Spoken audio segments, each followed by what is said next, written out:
Mwiriwe mumeze mute, nizere ko mumeze neza, nizere ko mukomeje kugira ibihe byiza mwese mukunda kandi mukurikira On Time TV, your channel, your choice, muri hirya no hino tubageza amakuru n'ibiganiro byinshi byiza bigiye bitandukanye. Muri kano kanya rero tugiye kugaruka ku buhamya bw'umuryango wa Axel Rudakubana. Uyu nguyu yishe abana batatu abicira hariya mu gihugu cy'Ubwongereza. Ni ubuhamya bwatanzwe n'uwitwa Dion Rukubana. Uyu ni umuvandimwe wa Axel Rudakubana ukurikiranwe n'ubutabera bw'Ubwongereza ku cyaha cyo kwica abana batatu. Akaba avuga ko yabikoze ngo mu buryo bwo kuba yarashakaga kubabaza sosiyete. Ibi rero byaje kuba bituma nibaza ati se kuki yashakaga kubabaza sosiyete. Muraza kumva mu buryo ngo uyu Axel Rudakubana ngo yigize no gutekereza kuba yakwica se umubyara. Muraza kumva ibitekerezo byanyu munyandikira muri comment, mukande like, mukoresha. Niba utarakora subscribe nawe ikore, urakana kwa n'amagambo yanditsemo subscribe leta zakamitso k'inzoga nakuga kandeho aho wibere mu rugo, mu kazi no mu zindi gahunda zigiye zitandukanye. Turakomeza kugenda tubana mu makuru n'ibiganiro byinshi byiza bigiye bitandukanye nkomeje kugenda mba ategurira. Hari mu mwaka w'ibihumbi 2024 nibwo uyu Axel Rudakubana wari ufite imyaka 17 y'amavuko yatawe muri yombi nyuma yo gushinjwa kwica abana batatu abateye ibyuma. Abatarabashije kubikurikirana nuko byagenze. Icyo gihe umushinjacyaha yasobanuye ko ubwo Rudakubana yatabwaga muri yombi yabwiye abapolisi ko yishimiye ko aba bana bapfuye.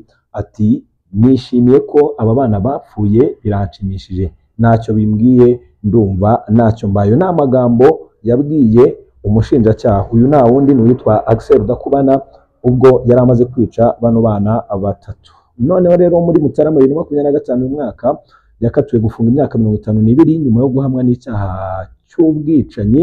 Mu buhamya bwa Dion Rudakubana, uyu ni umuvandimwe we yabuhaye ubushinjacyaha. Yavuze ko ku munsi murumuna we yica aba bana yamubonye asohoka mu nzu yambaye umwambaro upfuka mu maso, bwari yambaye face mask nyine kumwe bajya bipfuka mu maso. Yakomeje avuga ko atigeze atekereza guhamagara polisi kuko yumvaga Axel Rudakubana nta kintu kibi ari bukore. Aho yagize ati ntabwo nigeze ntekereza ko hari umuntu ashaka kubabaza, natekereje ko yatwaye icyuma nk'uburyo bwo kwirinda aho guhohotera abandi.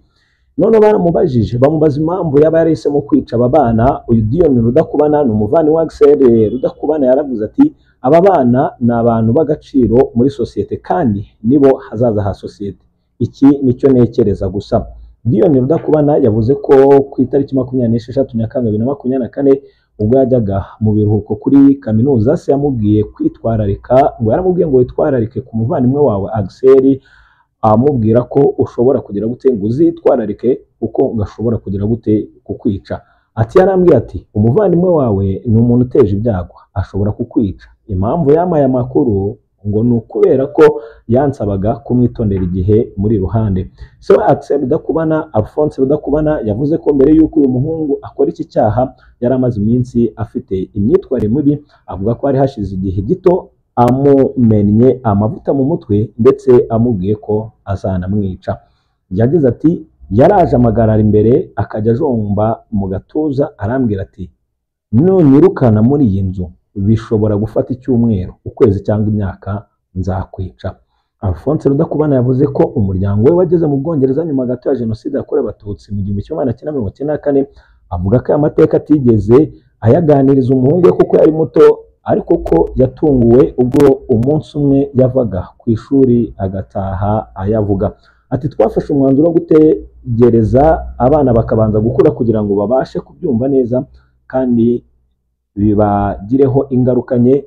Natunguwe ubwo bombi batahaga bavuga kuri jenoside mu Rwanda, ngo batahaga bavuga kuri jenoside yo mu Rwanda, bari barayigiye ku ishuri. Kuva ubwo twababwiye ibintu bike twatekerezaga ko bashobora kumva. Yakomeje avuga ko amateka atari yagize ingaruka ku bahungu be, ahubwo bashobora kuba barahungabanyijwe n'ubuzima bari babayemo mu Bwongereza.